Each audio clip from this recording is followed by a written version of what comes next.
بسم اللہ الرحمن الرحیم۔ السلام علیکم ناظرین، آج مجھے سورہ الحشر کا خلاصہ بیان کرنا ہے۔ سورہ الحشر قرآن حکیم کی 59 نمبر سورت ہے، جس کی 24 آیات ہیں، 3 رکوع ہیں اور 6 اس کے پیرائے ہیں، اور سورت کے کل الفاظ کی تعداد 496 ہے۔ اس کا نام اس کی آیت نمبر 2 سے ماخوذ ہے۔ هو الذی اخرج الذین کفروا من اہل الکتاب من دیارہم لاول الحشر، یعنی کہ اللہ تعالیٰ کی ذات وہ ہے جس نے کہ ان کافرین کو، یعنی جو حقیقت کے منکر تھے اہل کتاب میں سے، ان کا اخراج کیا یا ان کی جلاوطنی کی ان کے گھروں میں سے۔ اور سورہ الحشر کا جو نزول ہے وہ ربیع الاول 4 ہجری کا ہے، جو کہ بنو نذیر کے محاصرے کے وقت جو منظر تھا اس کے بعد اس کا نزول ہوا ہے۔ اور اس سے پہلے سورہ المجادلہ ہے۔ سورہ المجادلہ میں یہ بتایا گیا تھا کہ جو حق کے مخالفین ہیں آخرکار وہ ذلیل و خوار ہوں گے، اور جو غلبہ ہے وہ اللہ تعالیٰ اور اس کے رسول کا ہوگا۔ جبکہ سورہ الحشر میں یہ بتایا گیا ہے کہ کس طریقے سے یہ غلبہ ہوگا، اور جو مخالفین تھے یا منافقین تھے یا جو یہود تھے ان کا کیا حشر ہوگا، اور وہ کس طرح ایک جگہ سے دوسری جگہ ہجرت کریں گے۔ اور پھر اللہ تعالیٰ کی صفات بیان کی گئی ہیں اور توحید کا ذکر پایا جاتا ہے۔ اس کے جو مخاطبین ہیں وہ منافقین ہیں اور یہود ہیں، اور یہ بتایا گیا ہے کہ غلبہ اور اختیار جو ہے وہ صرف خدا کا ہے، یعنی اللہ تعالیٰ کی ذات ہی برتر ہے۔ اس کا جو مرکزی اور عمودی خیال ہے اس صورت کا وہ اسماء الہی ہیں اور اللہ تعالیٰ کی توحید پہ زور دیا گیا ہے۔ اس کے بعد انسانی نفس پہ توجہ دلائی گئی ہے اور بتایا گیا ہے کہ جب یہ سخت ہوتا ہے تو اس کی مثال سنگریزوں جیسی اور پتھروں جیسی ہوتی ہے۔ اگر قرآن حکیم پہاڑوں پہ نازل ہوتا تو اپنی ذمہ داری کے احساس سے وہ پاش پاش ہو جاتے، لیکن انسانی نفس جو ہے اس میں جو منافقین کے جو دل تھے یا جو یہود کے جو دل تھے ان کی طرف روشنی ڈالی گئی ہے کہ وہ اتنے سخت ہیں کہ اتنی حکمت اور دانشمندی اور تفکر کے باوجود بھی ان پہ قرآن حکیم کی آیات کا کوئی اثر نہیں ہوا۔ اور اسی طرح پھر بنو نذیر کی مثال دی گئی ہے کہ ان کا کس طریقے سے ان کا اخراج ہوا، ان کی جلاوطنی ہوئی، اور ساتھ ہی بتایا گیا ہے کہ جو مال افا اللہ ہوتا ہے، یعنی ایسا مال جو جنگ کے بغیر ملتا ہے، اس کو کیسے تقسیم کیا جاتا ہے، اور ساتھ ہی جو منافقین کا رویہ ہے اس پہ روشنی ڈالی گئی ہے۔ تو ناظرین، اس کے جو 6 پیرائے ہیں، اس میں جو پہلا پیراگراف ہے اس میں بنی نذیر کا جرم اور جلاوطنی اس کو واضح کیا گیا ہے، اور شروع میں ہی سبح للہ ما فی السماوات و ما فی الارض وہو العزیز الحکیم،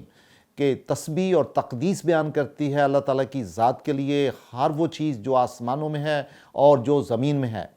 کیونکہ اللہ تعالیٰ کی ذات جو ہے عزیز ہے، غالب ہے، مائٹی ہے، حکیم ہے، حکمت والی ہے۔ اور اللہ تعالیٰ کی ذات وہ ہے جس نے کہ ان کافرین کو، یعنی وہ لوگ جو حقیقت کے منکر تھے اہل کتاب میں سے، ان کو ان سے گھروں سے نکالا لے اول الحشر، یعنی پہلی ہی ان کی جلاوطنی تھی۔ اس میں یہ اشارہ پایا جاتا ہے کہ ان کی اور بھی جلاوطنی ہونی تھی۔ پھر قرآن حکیم اس آیت میں کہتا ہے کہ ما ظننتم ان یخرجوا وظنوا انہم مانعتہم حصونہم، یعنی ان کو ان کے نہ نکلنے پہ یقین تھا اور ان کا خیال تھا کہ ان کے قلعے بہت مضبوط ہیں۔ تو یہ اشارہ ہے منافقین کی طرف، چونکہ منافقین کا خیال تھا کہ یہود کے قلعے بڑے مضبوط ہیں لہٰذا ان کا اخراج نہیں ہو سکتا، لیکن اللہ تعالیٰ کی ذات نے اس آیت میں یہ بتانے کی کوشش کی ہے کہ ان کے اتنے ظن کے باوجود اور ان کے قلعوں کے باوجود جس طریقے سے اللہ تعالیٰ کے خوف نے ان کو گھیرا اور ان کو اس کا خیال تک بھی نہیں تھا، یہاں تک نوبت پہنچی کہ انہوں نے اپنے گھروں کو خود توڑا، اللہ تعالیٰ کا خوف ان کے دلوں پہ چھا گیا اور انہوں نے اپنے گھروں کو خود برباد کیا۔ تو پھر یہ ایک بہت بڑی مثال ہے، فَاعْتَبِرُوا يَا أُولِي الْأَبْصَارِ، تو پھر اے آنکھوں والو، اے دیکھنے والو، آپ کے لیے یہ بہت بڑی اگزامپل ہے، بہت بڑی عبرت ہے۔ پھر قرآن حکیم کہتا ہے کہ اگر ہم نے ان کے لیے جلاوطنی نہ لکھی ہوتی تو ان کو بہت بڑا عذاب ملتا، لا عذبہم فی الدنیا ولہم فی الآخرۃ عذاب النار، کہ ان کو اس دنیا میں اگر ان کی جلاوطنی نہ ہوتی تو اس دنیا میں ہی ان کو عذاب ملتا جو کہ سمود اور عاد کی قوم کی طرح ہوتا، اور ان کا آخرت میں بھی آگ کا عذاب ہے۔ اور پھر قرآن حکیم کہتا ہے کہ یہ اس لیے ہوا ذالک بأنہم شاقوا اللہ ورسولہ، کہ انہوں نے اللہ اور رسول کی مخالفت کی، وَمَن يُشَاقِ اللَّهَ فَإِنَّ اللَّهَ شَدِيدُ الْعِقَابِ، اور جو اللہ تعالیٰ اور رسول کی مخالفت کرتا ہے یقیناً وہ اس کا انجام بہت برا ہوتا ہے۔ اس میں دیکھیں ایک نقطہ نوٹ کرنے والا ہے، وَمَن يُشَاقِ اللَّهَ میں رسولہ کا ذکر نہیں ہے، بے انہ شاق اللہ و رسولہ پہلی دفعہ ذکر ہے، اور پھر اس کے بعد وہ من یشاق اللہ کے بعد اور رسولہ کا ذکر نہیں ہے، وہ حذف ہے، جس کا مطلب یہ ہے کہ اللہ تعالیٰ کی جو مخالفت کرتا ہے وہ رسول کی مخالفت بھی اسی لیول پہ ہوتی ہے۔ تو یہ نقطہ اس میں سمجھنے والا ہے۔ اسی طرح پہ قرآن حکیم کہتا ہے ما قطعتم من لینۃ، لینۃ کہتے ہیں کہ ایسے کھجور کے وہ بڑے فائن اور بڑے خوبصورت جو پودے تھے کھجوروں کے، ان کو کاٹا ہو، یعنی پھلدار ثمردار پودوں کو کاٹا ہو یا ان کو چھوڑا ہو، علی اصولہ، اصل جڑ کو کہتے ہیں، یہ اللہ تعالیٰ کے حکم کے ساتھ تھا۔ اور اللہ تعالیٰ کی ذات جو ہے وہ جو فاسق لوگ ہیں، یعنی جو غدار اور عہد شکن لوگ ہیں، ان کو ہمیشہ سزا دیتی ہے۔ اور اس میں ایک نقطہ سمجھنے والا ہے کہ یہود کہتے تھے کہ مسلمانوں نے ہمارے ان پودوں کو کاٹا ہے، ان کھجوروں کو کاٹا ہے جو ثمر آباد تھیں، جو ثمر والی تھیں، یعنی ان پہ پھل لگا ہوا تھا، اور لہٰذا جو مسلمان جو ہیں وہ انہوں نے فساد کیا ہے، یہ ان کا ایلیگیشن تھا یہود کا۔ تو اللہ تعالیٰ کی ذات نے اس آیت میں یہ بتایا ہے کہ مسلمانوں نے جو بھی پودے کاٹے وہ اللہ تعالیٰ کے حکم کے ساتھ تھے، گویا کہ ان کو بہت بڑا لیسن دینا مطلوب تھا۔ ناظرین، جو دوسرا گروپ ہے وہ آیت نمبر 6 سے 10 نمبر آیات کے درمیان ہے۔ اس میں مال آفا کا ذکر ہے، چونکہ یہ جو بنو نذیر کا اخراج ہوا تھا، ان کے قلعے جو مسلمانوں کے ہاتھ میں آئے تھے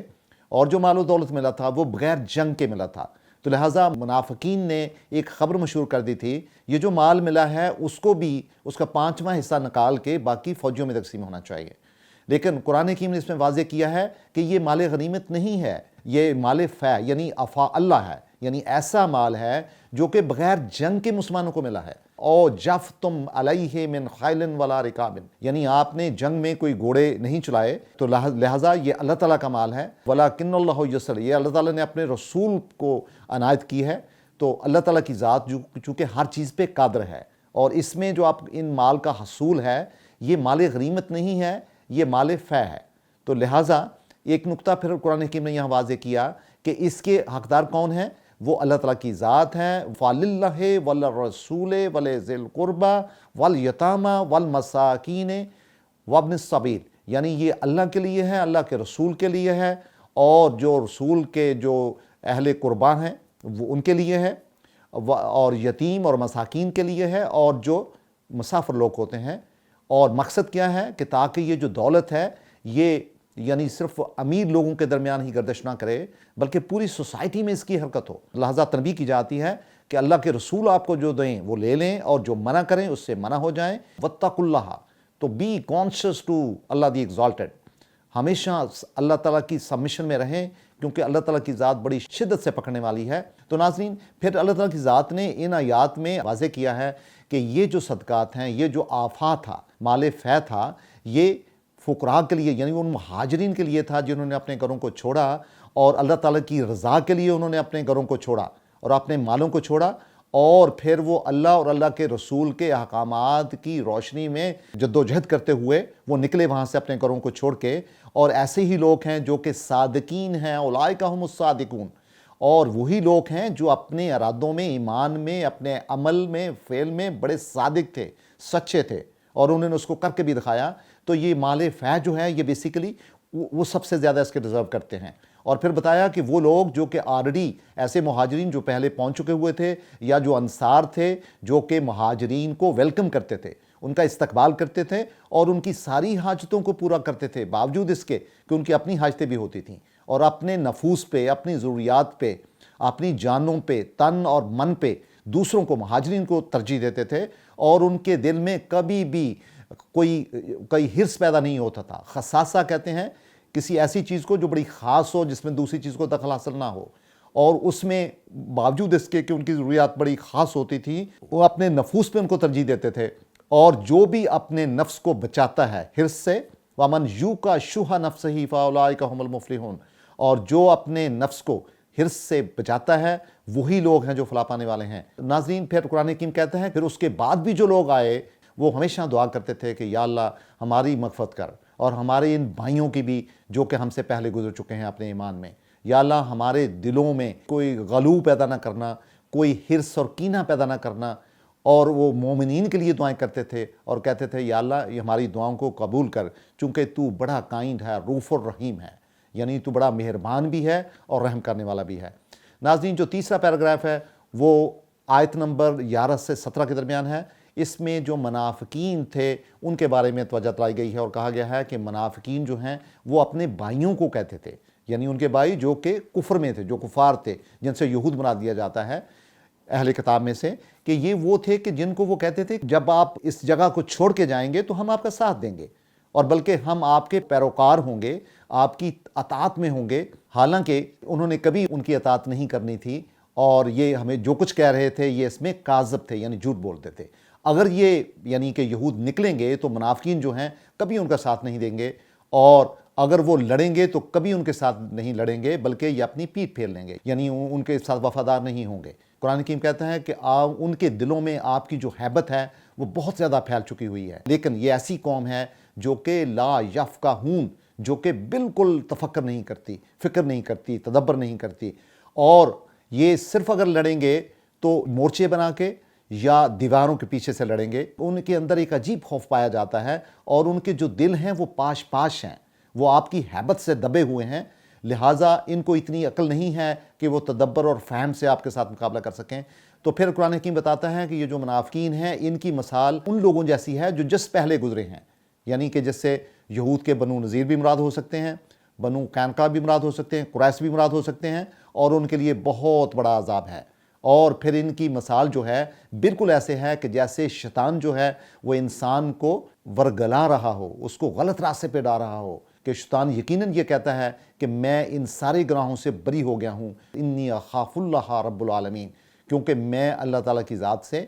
بہت خوفزدہ ہوں جو کہ رب العالمین ہے۔ بیسیکلی یہ منافقین لوگوں کی اس میں مثال دی گئی ہے، اور پھر کہا ہے فَقَانَ عَاقِبَتَهُمَا أَنَّهُمَا فِي النَّارِ، کہ یقیناً ان کی جو عاقبت ہے وہ جہنم کی آگ ہے جس میں یہ رہیں گے، ظالمین کے لیے بہت برا انجام ہے۔ یہ جو چوتھا پیراگراف ہے وہ آیت نمبر 18 سے 20 میں ہے، جس میں نفس اور تصور خودی پر روشنی ڈالی گئی ہے، اور یہ بتایا گیا ہے یا ایھا الذین آمنوا اتقوا اللہ، اے ایمان والو تقوی میں آؤ، وَلْتَنظُرْ نَفْسٌ مَا قَدَّمَتْ لِغَدٍ، اور ہر نفس کو چاہیے کہ وہ دیکھے، اپنا حساب لے کہ اس نے قیامت کے دن کے لیے، لے غدن، کل کے لیے اس نے کیا بھیجا ہے۔ لے غدن سے مراد یوم قیامہ ہے، یوم حساب ہے۔ وَاتَّقُوا اللَّهَ، دوبارہ وَاتَّقُوا اللَّهَ کو لایا گیا ہے، جس کا مطلب ہے be conscious to Allah the exalted, یعنی آپ اطاعت میں آئیں، شعوری اطاعت میں آئیں اللہ تعالیٰ کی۔ اللہ تعالیٰ کی ذات یقیناً خبیر ہے، جاننے والی ہے، جو کہ بما تعملون، جو آپ کرتے ہیں۔ اور پھر کہا گیا ہے تمام لوگوں کے لیے، والناس کے لیے، اور خصوصاً منافقین کے لیے، وَلَا تَكُونُوا كَالَّذِينَ نَسُوا اللَّهَ، اللہ تعالیٰ کی ذات کو مت بھولیں۔ اگر یہ ایسا ہوگا فَأَنسَاهُمْ أَنفُسَهُمْ، تو اللہ تعالیٰ کی ذات آپ کے نفوس کو آپ کو بلا دے گی۔ اولئک هم الفاسقون، اور ایسے ہی لوگ ہوتے ہیں جو کہ فاسق ہوتے ہیں، یعنی جو کہ قوانین کی پابندی نہیں کرتے اور نافرماندار ہوتے ہیں۔ اور پھر قرآن حکیم کہتے ہیں کہ لا یستوی اصحاب النار واصحاب الجنت، اصحاب الجنت هم الفائزون، کہ وہ برابر نہیں ہو سکتے جو اصحاب النار ہوں اور جو اصحاب یعنی جنت کے جو باسی ہیں اور جو آگ کے باسی ہیں وہ برابر نہیں ہو سکتے، چونکہ جو جنت کے باسی ہیں ان کا مقام بہت بلند ہے، فائز ہونا یعنی کہ بہت اعلیٰ مرتبوں پہ ہونا۔ ناظرین، جو پانچواں پیراگراف ہے وہ قرآن حکیم کی آیت نمبر 21 پہ محیط ہے۔ اس میں قرآن حکیم کی وحی کی جو عرفہ و اعلیٰ ہونا ہے اور جو انسانی قلب کی سنگریزیاں ہیں ان کی طرف اشارہ پایا جاتا ہے، اور کہا جاتا ہے لو انزلنا ھذا القرآن علی جبل، کہ اگر ہم نے قرآن حکیم کو ایک پہاڑ پہ نازل کیا ہوتا، لا رأیتہ خاشعا متصدعا من خشیۃ اللہ، تو یقیناً وہ خشیت میں چلا جاتا، جھکتے ہوئے اللہ تعالیٰ کی خشیت کی وجہ سے۔ اگر اللہ تعالیٰ کی ذات قرآن حکیم کو پہاڑوں پہ نازل کرتی تو وہ احساس ذمہ داری سے پاش پاش ہو جاتے۔ وَتِلْكَ الْأَمْثَالُ، اور یہی ہیں مثالیں، نَضْرِبُوهَا لِلنَّاسِ، کہ جو کہ ہم لوگوں کے لیے، عوام الناس کے لیے یا ہیومن کائنڈ کے لیے دیتے ہیں، لَعَلَّهُمْ يَتَفَكَّرُونَ، تاکہ وہ تفکر کریں، فکر کریں، تدبر کریں۔ تو ناظرین، اس آیت میں یہ بتایا گیا ہے کہ قرآن حکیم حالانکہ اس میں اتنی فصاحت اور بلاغت پائی جاتی ہے اور اتنی حکمت پائی جاتی ہے، اس کے باوجود جو انسان ہیں ان کا دل موم نہیں ہوتا، یعنی وہ رہنمائی کی طرف نہیں آتا، وہ ہمیشہ برے کاموں پہ اکڑا رہتا ہے۔ حالانکہ قرآن حکیم اگر پہاڑ پہ بھی نازل ہوتا تو وہ پاش پاش ہو جاتے۔ تو گویا انسانی دل کی جو سنگریزیاں ہیں، جو سختی ہے اور جو قلب کی جو سختی پائی جاتی ہے، اس کی طرف اشارہ پایا جاتا ہے۔ تو ناظرین جو آخری پیراگراف ہے آیات نمبر 22 سے 24 تک 3 آیات اس میں ہیں، اس میں اللہ تعالیٰ کی توحید ہے اور اللہ تعالیٰ کے اسماء الحسنہ پائے جاتے ہیں جو کہ دین کی اصل بنیاد ہیں۔ ہو والذی لا الہ الا ہوا، اللہ یعنی اللہ تعالیٰ کی ذات وہ ہستی ہے، وہ ذات باری تعالیٰ ہے جو کہ ایک ہے، سنگل ہے، واحد ہے، عالم الغیب، وہ غیب کو بھی جاننے والا ہے، والشہادتی، اور وہ ظاہر کو بھی جاننے والا ہے، اور اللہ تعالیٰ کی ذات انتہائی رحمان ہے، یعنی وہ سرچشمہ ہے رحم کا اور رحیم ہے، جس کا مطلب ہے کہ رحمت لگاتار بڑی کنسسٹنسی سے آہستہ آہستہ ہوتی رہتی ہے، جیسے ہمیں رزق ملتا ہے۔ اور ہو والذی لا الہ الا ہوا، یعنی اللہ تعالیٰ کی ذات وہ ہستی ہے جس کے بغیر کوئی الہ نہیں ہے، کوئی معبود نہیں ہے۔ الملک القدوس السلام المومن المہیمن العزیز الجبار المتکبر سبحان اللہ عما یشرکون، یعنی اللہ تعالیٰ کی ذات وہ ہستی ہے کہ کوئی معبود نہیں ہے اس کے علاوہ، اور اللہ تعالیٰ کی ذات بادشاہ ہے پوری کائنات کی، اور وہ پاک ہے، مقدس ہے، اور وہ سلامتی والی ہے، اور مومن ہے یعنی امن دینے والی ہے، اور نگہبان ہے، وہ غالب ہے، اور اللہ تعالیٰ کی ذات جو ہے وہ ہر چیز کو ڈٹرمن کرتی ہے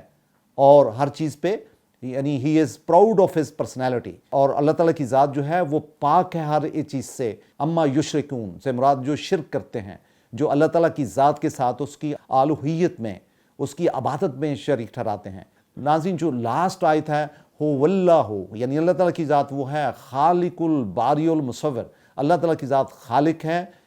خالق کہتے ہیں جو ایک مقدار میں چیزوں کو پیدا کرے اور مادہ چیزوں کو پیدا کرے، اور باری کہتے ہیں جو روح والی چیزوں کو پیدا کرے اور وہ پہلی دفعہ ہوں، اس سے پہلے موجود نہ ہوں، اور المصور کہتے ہیں جو تصویر بنائے، ڈیزائن کرے۔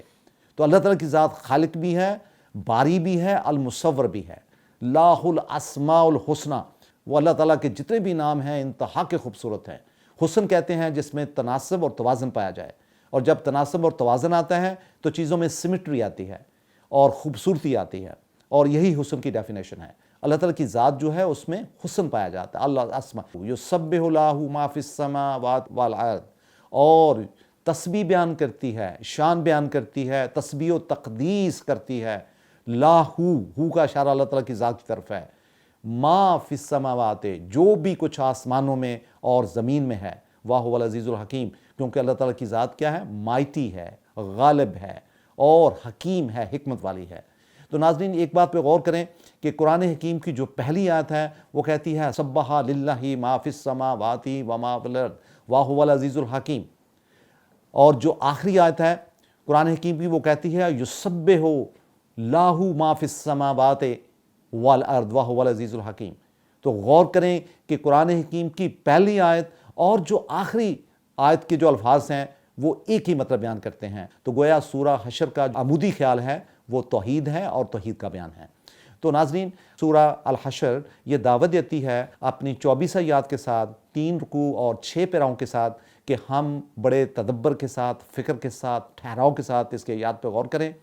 ان کو اپنی نمازوں میں لے کے آئیں، زبانی یاد کریں، اور اس کے مطالب کو سورہ حشر کے میں جو انسانی رہنمائی کے لیے جو اصول بتائے گئے ہیں اور جو توحید کے اور اسماء الحسنہ کے اصول ہیں ان پہ غور کریں اور اپنی زندگیوں پہ اس کا اطلاق کریں۔ بہت شکریہ۔